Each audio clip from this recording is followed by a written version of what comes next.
O Brasil, comparado com vários países do mundo, é um em que um percentual muito alto de sua riqueza, do seu produto interno bruto, tem a ver com recursos naturais, que direta ou indiretamente estão relacionados com o clima. Por exemplo, produção agrícola, por exemplo, a hidroeletricidade, os biocombustíveis, o bioetanol. Então, realmente, o sucesso econômico do nosso país, mais do que a maioria dos outros países do mundo, depende sim do clima. Por outro lado, o clima está mudando. Não se passa um ano na última década sem grandes desastres naturais provocados por excesso ou falta de chuva. E nós percebemos que a sociedade e a nossa economia ainda não se encontram preparados para conviver com esses extremos e minimizar seus impactos. Vamos olhar o caso das secas cíclicas do Nordeste. Este é um óbice de desenvolvimento que nós temos historicamente no país. Quer dizer, o Brasil ainda não conseguiu nem mesmo chegar a bom termo de encontrar um caminho de desenvolvimento sustentável na região semiárida do Nordeste. São mais de 14 milhões de habitantes da zona rural que ainda sofrem muito com as periódicas secas. Nós estamos vivendo um período de 6 anos consecutivos de seca, 2012 até 2017, nunca observado desde o século XIX.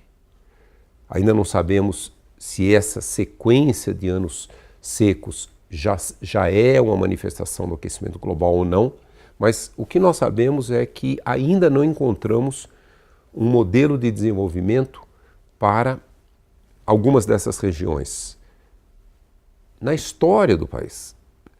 E até áreas mais desenvolvidas do Brasil, como por exemplo o Sudeste, sofreu muito com a seca de 2014 e 2015, mostrando realmente que nós temos que buscar um outro modo de desenvolvimento. E quando lembramos que os modelos climáticos projetam que esses extremos vão se tornar ainda mais intensos e provavelmente mais frequentes para as próximas décadas, mesmo que consigamos seguir o Acordo de Paris e manter a temperatura abaixo de 2 graus, é óbvio que nós temos que colocar o elemento clima como central para planejar um futuro sustentável para o país. Nesse sentido, nós temos que registrar que a criação do Plano Nacional de Adaptação a Mudanças Climáticas é um marco legal importante que qualquer país que busca o desenvolvimento sustentável deve ter, que ele procura harmonizar ações em vários níveis de governo e também de participação da sociedade, do setor privado, para buscar o melhor convívio com o clima do presente, com a sua variabilidade, seus extremos, e principalmente desenhar um futuro sustentável para o Brasil, olhando o que pode acontecer com o clima do futuro, olhando os riscos das mudanças climáticas, que não podemos nos esquecer que o cenário do Acordo de Paris, ele é muito benigno, ele é muito urgente, mas ele é muito difícil. Então nós não podemos olvidar da possibilidade de que não atinjamos esses limites planetários de 2 graus, vamos dizer assim, e que, portanto, nós temos que levar em consideração outros cenários de muito maior risco, o clima do planeta aquecendo 3 graus, 4 graus, até mais, e o que isso significa para o desenvolvimento do país. Essas são questões centrais e, portanto, nós precisamos, além de um marco legal, que é o Plano Nacional de Adaptação, nós precisamos realmente ações de políticas públicas na direção de aumentar a resiliência da sociedade brasileira, do setor econômico e do ambiente às mudanças climáticas.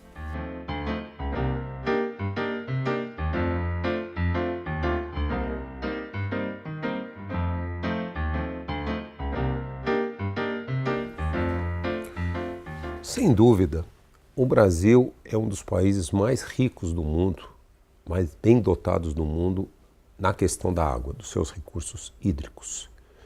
Mas lembrando que a água não se distribui homogeneamente no país. Nós temos, histórica e classicamente, o Nordeste como uma região de clima semiárido, com uma estação chuvosa muito curta, chuva anual no semiárido abaixo de 800 milímetros e com periódicas secas, com muita imprevisibilidade dos recursos hídricos no Nordeste do Brasil. Já em outras regiões que têm níveis de chuva adequados, mas superpopulação, como por exemplo a região metropolitana de São Paulo e cidades vizinhas, onde a densidade populacional é alta o suficiente para tornar os recursos hídricos dessas regiões, por exemplo o Planalto Paulista, muito próximo da cabeceira de alguns rios, também com escassez hídrica, como bem revelado na seca de 2014 e 2015. Portanto, o Brasil, mais até do que muitos outros países do mundo, esses três elementos não se desconectam. Água, a nossa matriz energética, principalmente hidroeletricidade, e a produção agrícola.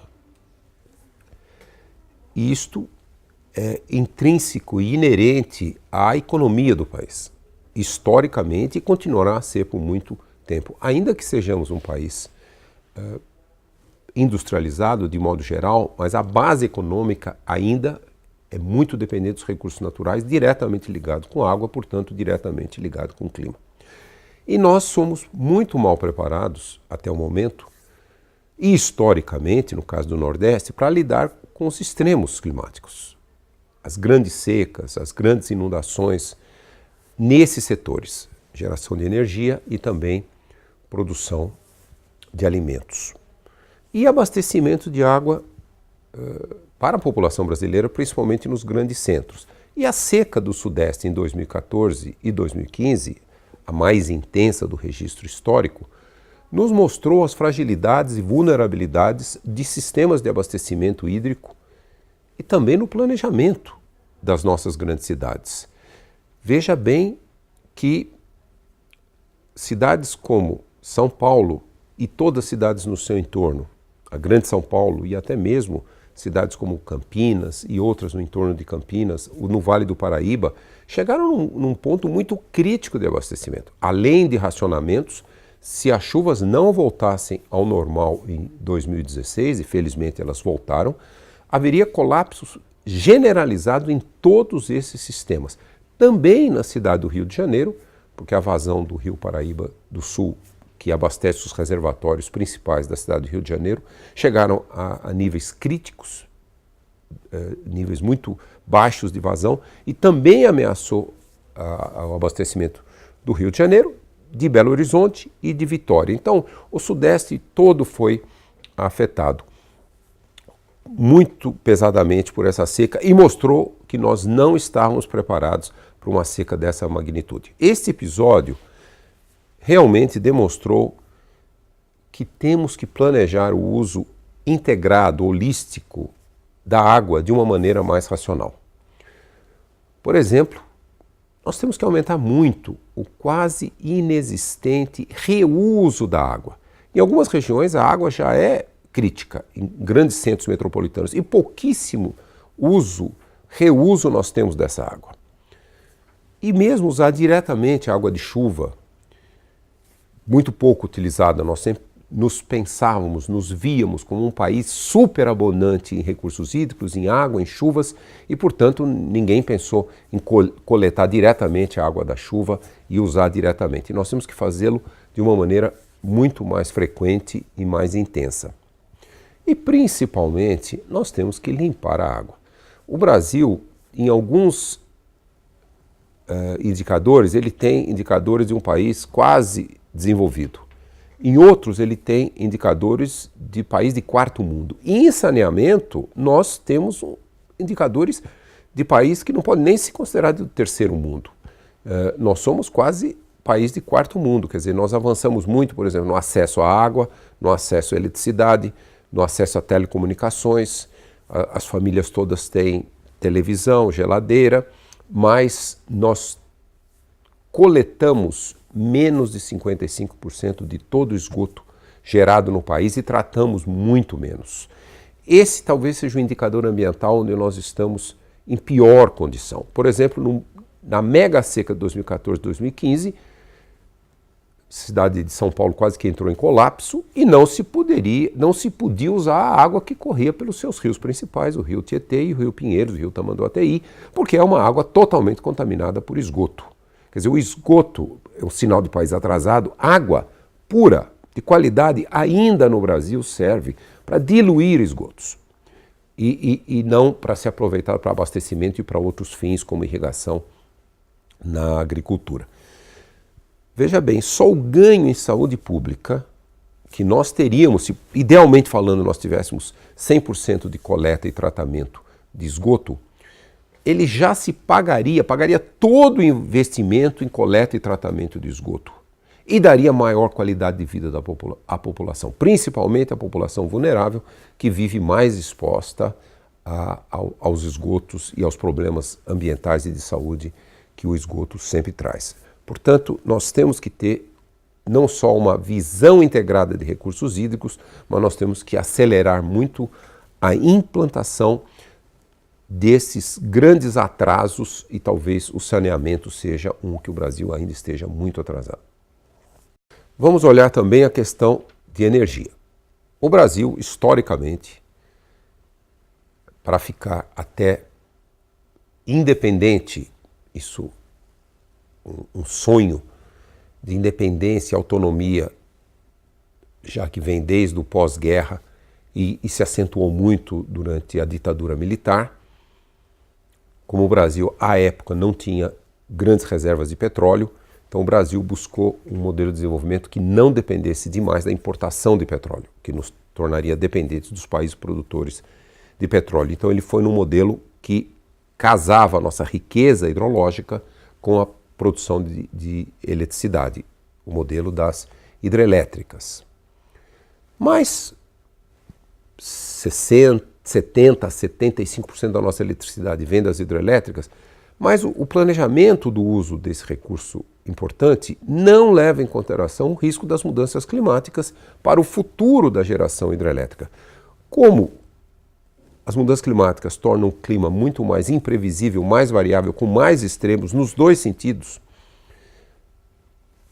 e também as projeções indicam diminuição das chuvas, por exemplo, em toda a parte sul da Amazônia, nós temos que levar isso em consideração. Será que temos que continuar nesse modelo pesadamente baseado em energia hidroelétrica ou nós teríamos que pensar em outras formas de energia renovável? A agricultura é, em todo o mundo e no Brasil, o principal usuário. Mundialmente falando, 70% da água de superfície utilizada pelas ações humanas vai para a agricultura irrigada. Quer dizer, a produção de alimento é tão prioritária e nos locais de água para irrigá-la, ela é tão maior que é um uso preferencial da água. E no Brasil também não chega a 70%, mas é o maior usuário de água de superfície no Brasil também é a agricultura. Então nós temos que realmente pensar numa agricultura do futuro. Essa agricultura do futuro precisa ser menos dependente de irrigação, precisa ser mais intensiva, produzir muito mais alimentos com menos água e menos terra. Mesmo nas culturas agrícolas onde a nossa produtividade é considerada alta, ainda nós estamos muito longe dos máximos de produtividade. Então nós temos que realmente agregar conhecimento, agregar tecnologia para tornar a nossa agricultura mais produtiva, usando menos água e menos terra. E também, nesses tempos que os extremos climáticos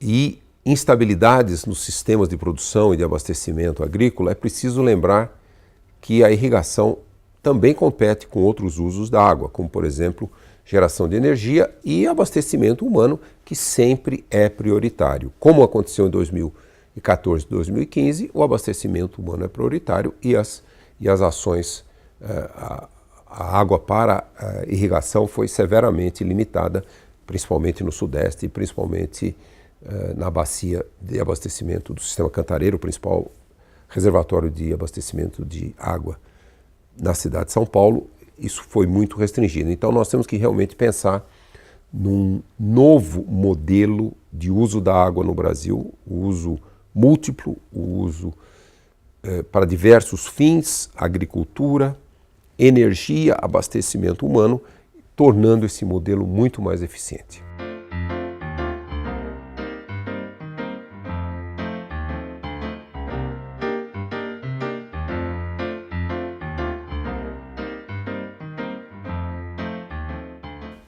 A questão de energia é central.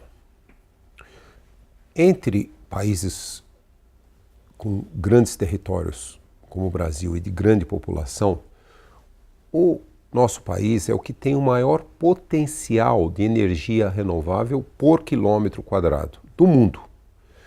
Se somarmos a nossa capacidade de geração de energia hidroelétrica, energia da água, produção de biocombustíveis e as energias eólica e solar. Esse potencial, então, nos coloca como o país que poderá, no futuro, garantir segurança energética para toda a sua população, utilizando quase que exclusivamente energias renováveis. Isso é uma decisão importante de sustentabilidade, que o Brasil poderia ser um protagonista e líder, que é a necessária descarbonização do sistema de energia do mundo. Quer dizer, 70% das emissões globais de gases de efeito estufa vem da queima de combustíveis fósseis, petróleo, carvão e gás natural. O Brasil tem uma grande reserva de petróleo hoje descoberta no chamado pré-sal. Então, nós teríamos que fazer uma decisão de país soberano de deixar essa energia fóssil enterrada para sempre e partirmos para esse grande potencial que nós temos e principalmente a incidência de energia solar e de ventos também no Brasil. É muito importante diversificar a nossa matriz energética. Por quê? Os cenários climáticos apontam para o aumento da imprevisibilidade e da variabilidade das chuvas em várias partes do Brasil, com impactos diretos na capacidade de produção de energia hidrelétrica, especialmente nos tributários ao sul do Rio Amazonas. E é nessa região que os planejamentos energéticos recentes têm colocado a grande expansão da produção de energia no Brasil. O aproveitamento em dezenas de reservatórios e usinas hidrelétricas dos rios tributários ao sul do Rio Amazonas, como o Rio Xingu, o Rio Tapajós, o Rio Madeira, já tem 2 aproveitamentos, o Rio Xingu tem um aproveitamento, o Belo Monte, e se planeja inúmeros aproveitamentos no Rio Tapajós, e esses aproveitamentos, eles não levam em consideração que os cenários climáticos todos, e parece que nós já estamos vendo isso na Amazônia, eles mostram uma grande variabilidade das chuvas nessas regiões. Isso significa que o potencial previsto de geração de energia pode não ser realizado. Essas obras de hidrelétrica, elas são para durar 100 a 150 anos. Então, eles podem fazer um cálculo econômico de uma hidrelétrica desta natureza gerar um certo rendimento econômico na vida útil da hidrelétrica e o clima mudar e prejudicar esse modelo econômico e ela se tornar não econômica. Não dar mais lucro e prejuízo e certamente essa hidrelétrica será abandonada. Além dos impactos ambientais e sociais da construção de grandes hidrelétricas na Amazônia, com deslocamento de milhares, dezenas de milhares de pessoas, às vezes afetando reservas indígenas, esse modelo de grandes obras de infraestrutura se revelou um ninho de corrupção no Brasil, inclusive com as hidrelétricas na Amazônia. E nós estamos, todos brasileiros hoje, muito chocados de ver as revelações que são feitas diariamente nos últimos anos no Brasil, da corrupção sistêmica da associação entre política, políticos, empreiteiras, e isso também mostra que talvez uma das razões de nós estarmos aquém do nosso potencial nas formas renováveis de energia, fora a água, é também existir um modelo viciado de construção de grandes reservatórios, grandes usinas hidrelétricas, associado com o financiamento de campanhas políticas. Nós temos que apostar em novas formas. Globalmente, o custo da energia eólica já é tão competitivo quanto de qualquer outra fonte. E no Brasil isso é totalmente verdade. Já é o mesmo preço da hidrelétrica. O Brasil tem ventos muito adequados em muitas partes do Brasil, principalmente no Nordeste, também em partes do Sul, Mato Grosso do Sul e outras partes, onde nós temos uma qualidade e regularidade dos ventos muito apropriados para o aproveitamento de energia eólica. E também o preço da energia solar fotovoltaica, ele vem despencando no mercado internacional e muito pouco tempo já será muito compatível, e em alguns lugares já o é, com o custo de produção da energia termoelétrica a combustíveis fósseis, por exemplo, a carvão, a gás natural, a petróleo. Lembrando o seguinte, no custo de uma produção de energia solar, você tem o custo inicial de construção dos painéis solares, interligação com a rede de transmissão, e depois um baixíssimo custo de manutenção. O elemento é o sol, não há cobrança para a utilização do sol. Por outro lado, uma termoelétrica a carvão, petróleo ou gás natural, durante a vida útil, 50, 60 anos, você tem que diariamente colocar o combustível que tem um custo e esse custo tem que ser considerado. Então, quando se soma o custo total do investimento e da operação de uma usina solar fotovoltaica ou de uma usina eólica, nós vamos ver que elas já estão ganhando das formas tradicionais.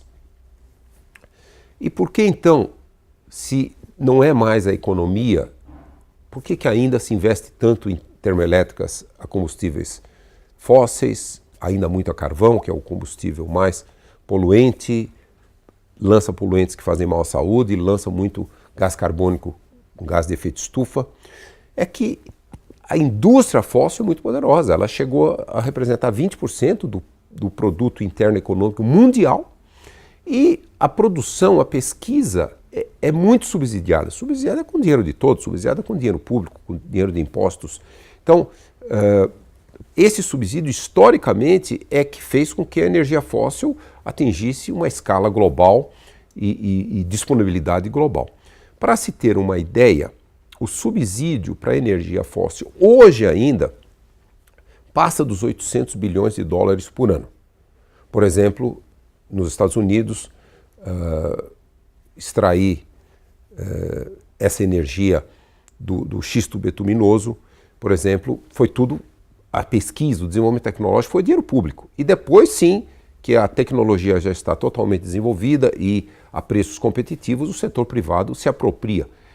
Por outro lado, os subsídios públicos, globalmente falando, para várias formas de energia renovável, não passa de 100 bilhões de dólares anualmente. Quer dizer, é um décimo, um oitavo, um décimo de tudo que ainda hoje se subsidia para a energia fóssil. Então, essa curva tem que mudar. Por exemplo, na Alemanha, ela está mudando muito rapidamente. A Alemanha é um exemplo muito bom de um país que subsidiou pesadamente a entrada da energia solar e eólica na sua matriz. E tem metas de chegar até 2030 com 50% da geração elétrica dessas fontes, eólica e solar. E ela já está diminuindo os subsídios, porque ela subsidiou a população para ter escala de uso dessas energias. Hoje, essas energias já estão disseminadas em todo o território da Alemanha, em milhões de usuários, Portanto, ela já é economicamente viável e os subsídios vão diminuindo com o tempo e, eventualmente, não serão mais necessários, que ela compete com qualquer outra forma de energia. Este é um modelo que nós precisamos também mais rapidamente adotar para o Brasil.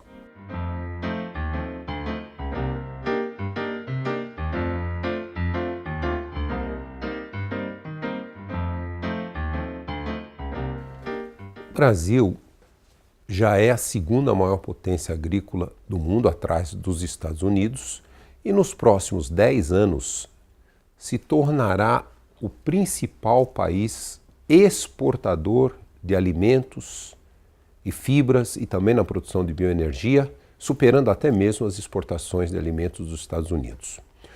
Desnecessário dizer que toda a agricultura, e em particular a nossa agricultura, depende muito do clima, dos extremos climáticos, das ondas de calor, das secas, que podem causar grandes quebras de produção. Não é uma lenta variação do clima que afeta a agricultura, são os extremos. Então nós temos que olhar muito para que lado que esses extremos climáticos vão com as mudanças climáticas. E nós temos que buscar adaptação da agricultura brasileira, com foco, em primeiro lugar, em garantir a segurança alimentar do povo brasileiro, que cada vez mais está sendo garantida com os avanços da agricultura brasileira nas últimas décadas, mas também a segurança alimentar do mundo. Em resumo, o Brasil precisa urgentemente desenvolver uma agricultura resistente e resiliente aos extremos climáticos e às mudanças climáticas. Notem bem que a maior parte da agricultura de grãos ela foi desenvolvida para grãos de climas mais frios e foi adaptada para países tropicais como o Brasil. Por exemplo, a soja, principalmente a soja, que não era uma agricultura tropical, mas todas as espécies de grãos, milho, arroz e soja e trigo. Então, nós já estamos numa zona de produção agrícola um pouco perto de onde a produção e a produtividade não é muito boa. Então nós vamos redesenhar a nossa agricultura, levando em consideração o aquecimento global, as temperaturas estão aumentando, e redesenhar as zonas agrícolas de acordo com as características do clima e do regime hídrico no nosso território, levando em consideração as mudanças climáticas.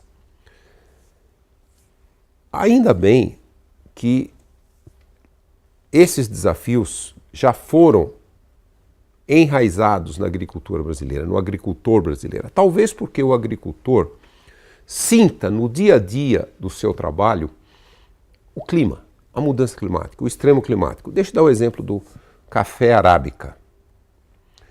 Se plantava muito café arábica, por exemplo, no oeste do estado de São Paulo.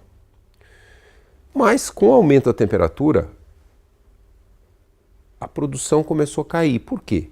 Porque basta uma temperatura máxima, 3 dias com temperatura acima de 33 graus Celsius, temperatura máxima, 3 dias em seguida, na época da floração do café, a flor cai e, portanto, não vai haver fruto. E os agricultores, eles mesmos, começaram a perceber uma diminuição da produtividade do café. Não existe mais praticamente café arábica, porque tem que ser substituído por outras variedades de café que aguentam uma temperatura maior. Portanto, o agricultor brasileiro, ele já sentiu que o clima do Brasil está mudando. E isso já se comunicou ao setor público. Eu dou o exemplo do estado de Santa Catarina, que já desenhou uma fruticultura para além de 2030, com o estado de Santa Catarina muito mais quente, eles vão abandonando as frutas de clima mais frio, como maçã e pera, e vão para uma fruticultura tropical, já planejando esse novo zoneamento agrícola. Central nesse trabalho de procurar adaptar a agricultura brasileira aos desafios das mudanças climáticas é o trabalho da Embrapa, que já vem desenvolvendo inúmeras linhas de pesquisa, melhoria de sementes, variedades mais resistentes a altas temperaturas e também a períodos secos mais longos, estresses hídricos mais acentuados. Então, esse é um trabalho essencial para garantir que o Brasil continue, sim, sendo um importante país para a segurança alimentar de sua população e para a segurança alimentar do mundo.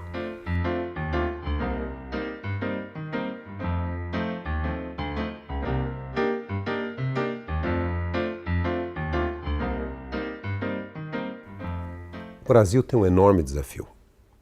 É o de ser um grande provedor de alimentos, de segurança alimentar para o mundo, sem fragilizar ainda mais os nossos ecossistemas, mantendo a fertilidade do solo, a qualidade da água, a qualidade do ar, não aumentando as emissões de gás de efeito estufa e preservando a biodiversidade.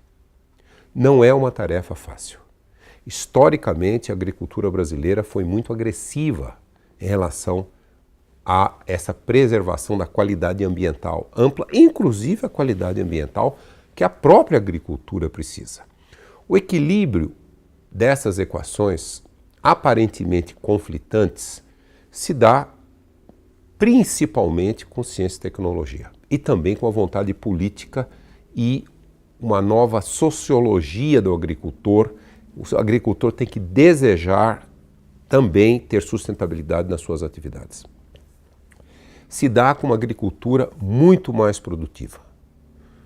O Brasil já tem muitas áreas abertas. Nossa agricultura ocupa de grãos, de biocombustíveis, cana-de-açúcar, 800 mil quilômetros quadrados. E a pecuária, que o Brasil tem o maior rebanho comercial do mundo, ocupa 2 milhões de quilômetros quadrados. E isso tudo foram processos em que não se procurou preservar a fertilidade, preservar a qualidade da água, que se procurou preservar as qualidades ambientais, como por exemplo a biodiversidade, é fundamental para a manutenção dos polinizadores, dos insetos, das vespas, das abelhas, que são fundamentais para a agricultura de qualquer lugar do mundo, e em especial do Brasil. Então nós temos que realmente repensar o modelo agrícola e também utilizar o que se chama intensificação sustentável, isto é, produzir mais numa área menor, sem degradar o solo e sem aumentar as emissões de gás de efeito estufa. Conceitualmente, o Brasil deu um passo muito importante como política pública com a criação do Plano de Agricultura de Baixo Carbono. Esse é um plano estruturado com base em ciência e tecnologia, que tem o financiamento, os juros subsidiados para o agricultor aderir a esse plano. E esse plano procura, como meta finalística, a diminuição das emissões da agricultura brasileira. O Brasil, para atingir sua meta de redução das emissões de gás de efeito estufa, compromissado com o Acordo de Paris, que nós nos comprometemos a reduzir 37% das nossas emissões até 2025 e 43% até 2030 em relação às emissões de 2005. Para isso nós precisamos cortar as emissões da agricultura em cerca de 50% até 2030. Hoje, as emissões diretas da agricultura é o segundo fator de mais emissões no Brasil. Então o Plano Agricultura de Baixo Carbono, ou na sigla Plano ABC, ele tem uma série de inovações na agricultura, como por exemplo a recuperação de 30 milhões de hectares, 300 mil quilômetros quadrados de pastagens que hoje estão muito degradadas, que têm uma ocupação, por exemplo, meia cabeça no hectare até 0,7 cabeças. Então, se recuperar a vitalidade dessas pastagens, muitas podem se tornar áreas de agricultura de grãos, por exemplo, outras podem sustentar uma densidade de gado muito maior, com mais produção, com pastagens muito bem manejadas. A integração de sistemas que são chamados sistemas pecuária, pastagens, lavoura, produção de grãos e outras produções agrícolas, como mandioca, feijão, e com florestas, quer dizer, plantações florestais com aproveitamento econômico. Então, hoje a agricultura, o Plano ABC, ele clama por esses desenvolvimentos. Aparentemente, o agricultor brasileiro está muito interessado e significa uma mudança muito importante da sociologia do campo. Porque, historicamente no Brasil, essas duas entidades sociológicas, agricultor é uma coisa, pecuarista era outra coisa e não se conversavam. o agricultor tinha o conhecimento da técnica de produção agrícola, grãos, hortaliças, frutas. E o pecuarista era outra cabeça: desmatamento, gramínea e boi. Boi no pasto e depois todo o processamento do boi, ou para laticínios, ou para carne. O plano ABC ele chama por uma junção, uma mescla dessas duas sociologias do campo, para que o pecuarista se torne também um agricultor.